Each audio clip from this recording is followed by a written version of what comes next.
In this video, we're going to learn how to draw animation over VR 180 stereoscopic video. So the first thing we're going to do is we're going to get some VR 180 stereoscopic video.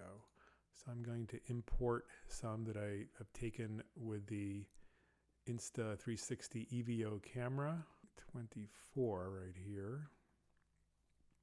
So I've imported directly from the camera, and now I'm going to just drag it into timeline from left to right, and now I have it in the timeline. Here is the left image and the right image side by side stereoscopic. So now I'm going to pick the area that I want to animate over.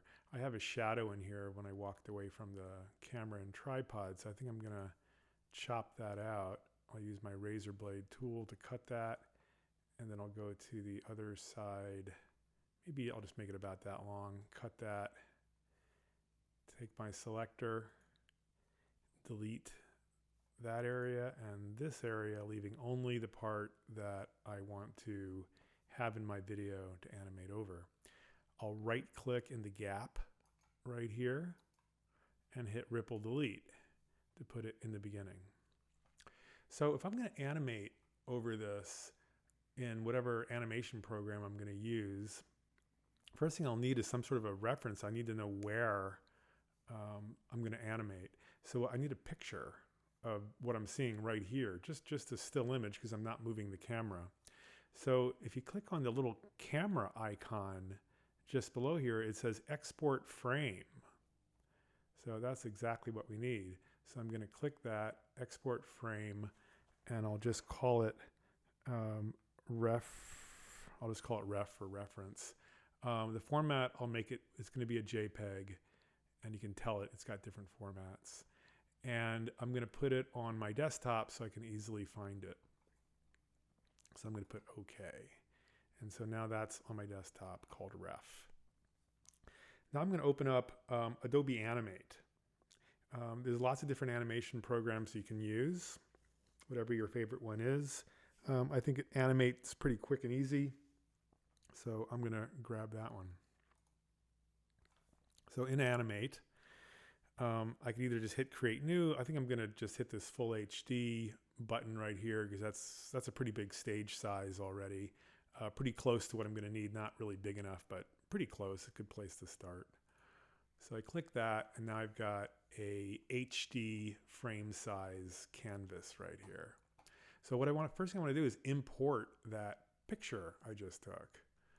So I'm going to hit File, Import to Stage. And there it is, Ref JPEG. And it's really big. See, it's super big. It's way bigger than the stage. But luckily, I can go over here to the right, and I can hit Match Contents. I guess you're not seeing all of that, but there it is. Match Contents button for the stage. I'll click that button. And then I'm going to zoom out so I can see the whole stage. And there it is, the two images. So I want to do some drawing here now, but I don't want to draw over both sides. I just want to draw over one side and then have Premiere spread that off to the two sides and do the right kind of disparity between the two eyes so it shows up in 3D. So I'm looking here at my stage still. 5760 is the width. 2880 is the height. I guess that's my picture rather. And what I want to do, I'm just going to select the stage area. Here's the stage area, and it's the same because I hit Match Contents. But I want it to be only half of this. So if my height is 2880, my width is going to be the same because then I'm going to have a perfect square. So I'm just going to change my width to be the same 2880 as the height so that I'm only drawing on one side. And I probably have to click this lock right here so I can change. I guess it's off. Okay, so I'll just change that number to 2880, 2880, hit enter. And so now my stage area is only this one side here, and the right side is off stage. So I could really just ignore it. I could delete it, but I could just ignore it. I don't have to worry about it. Okay, so now I'm going to zoom in a little bit and figure out what I'm going to draw. So I've got a layer here that has my picture on it. So I'll draw a new, create a new layer so I can do an animation. So there's a new layer button right there, a little plus. And I'm also going to lock, I think, this first layer so I don't accidentally select it. Okay, so I think I'm just going to take my paintbrush right here. Here's my classic brush tool. And it's about that big and blobby size. You can change its size. Once you've clicked the brush tool, all of the properties will show up here on the right, and I can change my size. I think that's a pretty good blobby size. And you can change your color down here on the left. There's a fill color. I think that blue is just fine. So I'll draw like a little blobby thing that's gonna, like, I don't know, move over this object right here. You can draw anything you want, and you can use the different tools. Okay, so now I think I can move the blob if I want by doing a motion tween, or I could do a shape tween and kind of slowly have it change shape as it moves over here. And I think I'm just going to do that. So I'm going to right click on this keyframe right here and say create shape tween. And it immediately throws me out at 1 second of time, 30 frames. I've lost my background image because it's only sitting there at frame 1, and so I have to make it extend out to 30 frames. I think I'm going to unlock it so I can do that. So all I have to do is right click at frame 30 and say insert a frame or a keyframe, doesn't matter which. It'll then extend the picture out so it exists at frame 30 as well. So I've got a shape tween right there. Now what a shape tween is going to do, right now it does nothing because the shape is the same at frame 1 and frame 30. But let's say, I don't know, at around frame 15, I'm going to start moving it. So frame 15 is about half of a second. And that's what so I figure half a second it's going to start moving up this object. So I'm going to right click in there and say insert frame. So now I've got or keyframe rather. Now I've got a keyframe at half a second and a whole second. So I just have to put some different stuff there is really what I'm after now. So I'll leave the old thing there for the moment, just so I can see where it was. And I'll draw something new like this. And then I'll delete the old thing. I think I need to lock my lower layer here so I don't accidentally do that. So I'll select it and hit delete. And so now it will change its shape from the old thing to the new thing. And if I don't do anything right now, it'll go back to the old thing because I still have the old thing sitting there at frame 30. So what I really want to do is continue on with this motion. So it's here right now. Let's say I want it to kind of start to blob over this object. So I'll delete the stuff that's there and take my brush, where's my brush, and kind of make a blobular shape that's starting to kind of go over the top. Okay, so now it looks like I'll need something in between. It doesn't seem to know that I need to go over the top. That's the thing about these shape tweens. They're not very intelligent. Okay, so I will add another keyframe in between 15 and 30 and delete what's there and add something that's going over the very tip top. And I think that should work. Tip top and then down the side. That'll look pretty good. Again, use whatever program you like. I'm just using Animate because it's kind of cool. Now let's say I want it to kind of travel along the ground a little bit too, because I only have 1 second of animation too. So maybe I'll get up to 2 seconds. So I will hit a keyframe here at 60. That'll be 2 seconds. And I better do the same for the lower layer so I can keep the picture persistent. I guess it doesn't matter whether that's locked or not. It seems to add that keyframe.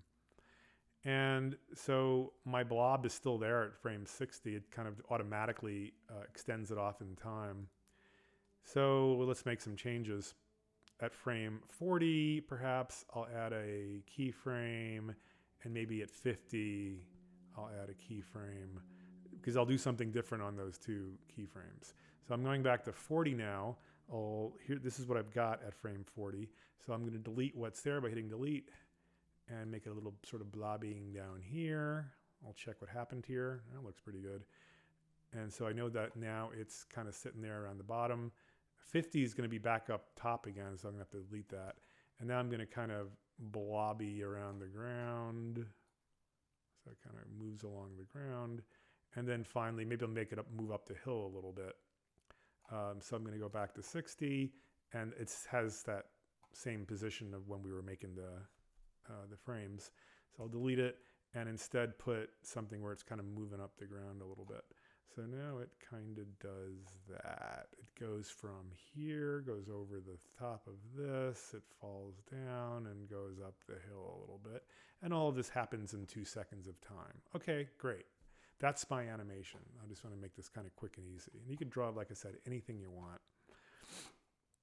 So I'm going to delete the picture now. I just want the animation. So I'm going to select my layer 1, which has the picture, and we'll hit the little trash can icon just above the layers. Trash that. So now I've just got the animation. Let's move the playhead. So I'm ready to go. I can export this now and bring this into Premiere and mix it now, composite it with my 3D stereoscopic 180 video. So I'll hit File, Export, Video Media. I'll do Video Media. Movie may work too, I don't know. Export Video Media. Should give me a window. Here we go. Ignore stage color, generate alpha channel. So this is great. I mean, if it really does generate the alpha channel, I hope it does. So the alpha channel means that the stage, this white area, is going to be transparent. That's what we want. We want it to generate an alpha channel. Sometimes these programs you might use for animation can generate an alpha channel to keep it transparent. Sometimes it can't. Either way, we can make it work. So I want the entire movie. It's 2 seconds long. Great. H.264, that's great because that's the same format as the 3D video. And let's see, what should I call it? Untitled 3. Maybe I need a little better name than that. I'll call it animation. I'll just call it Animate for short. Start media encoder immediately. Yes, please. So I'm going to hit export. So the media encoder is what's going to finally make the export as an MP4. So this will then think for a while, think, and then it's going to open up Adobe Media Encoder. I'm just going to click over to it. It just says it's been made. Good. Media Encoder done. So now I'm going to go back to Premiere. Here we are back in Premiere. And I want to import that animation. File, import, .mp4, there it is. And now I'm going to drag it over the top of my video. And you see here, the alpha channel, it's not transparent. It didn't really come in well.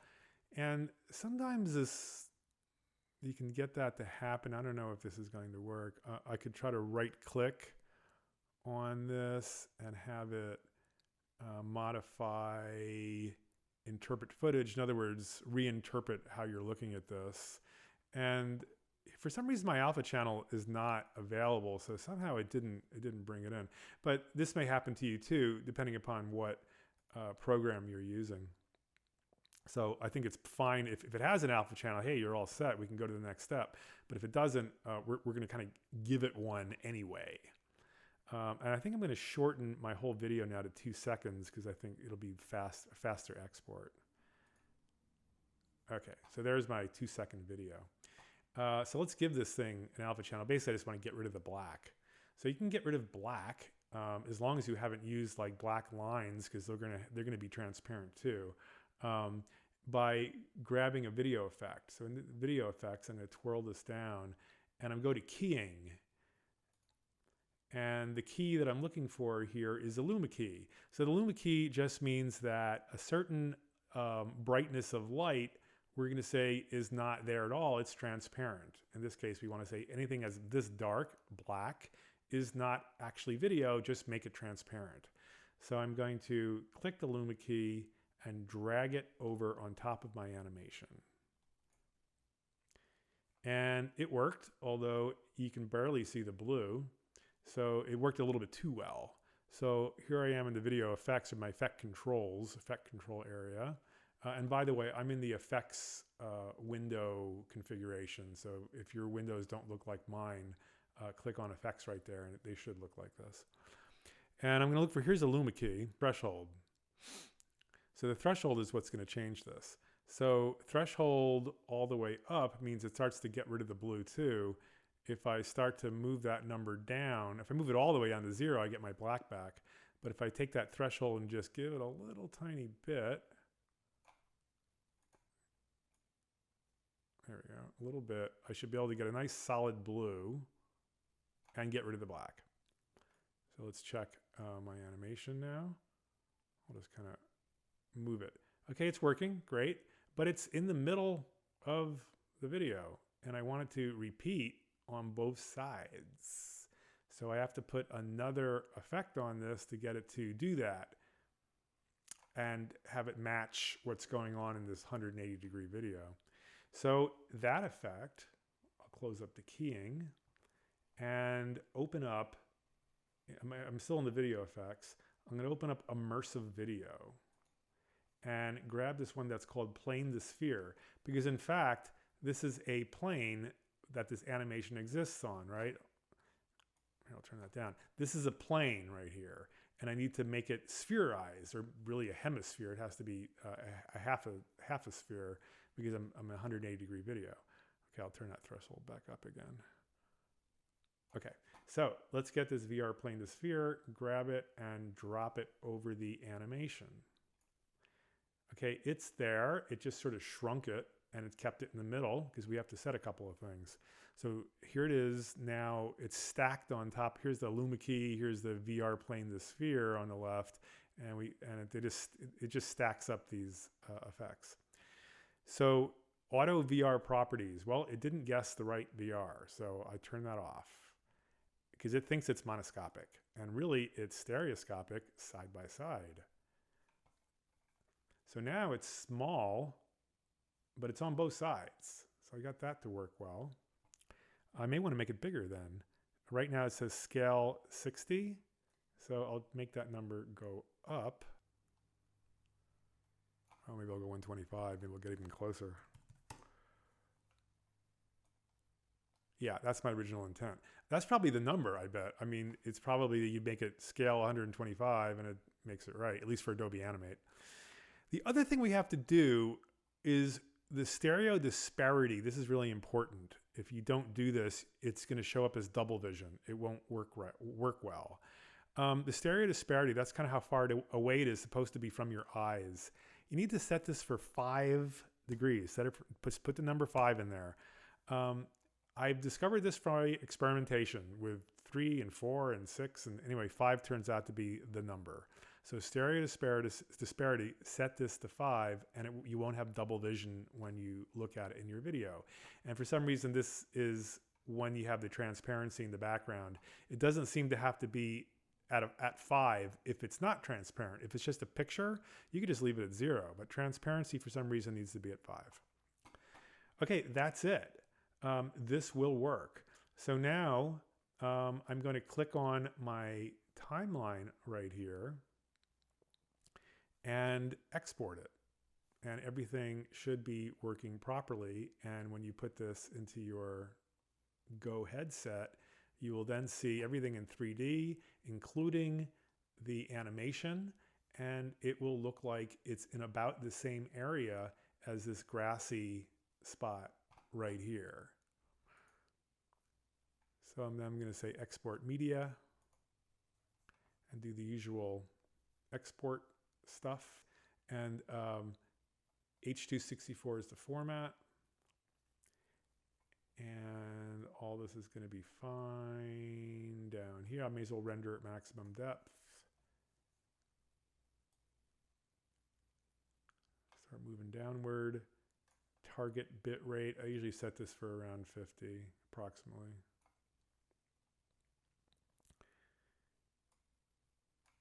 And I want this not to be monoscopic. Stereoscopic side by side, make sure that's set. And if you are doing 180 stereoscopic, you have to set it 180 by 180. 180 high, 180 around. So it's a hemisphere. Yep, maximum render quality, great. Hit export and wait. And that's it. So that's how you make animation over stereoscopic 180-degree VR video.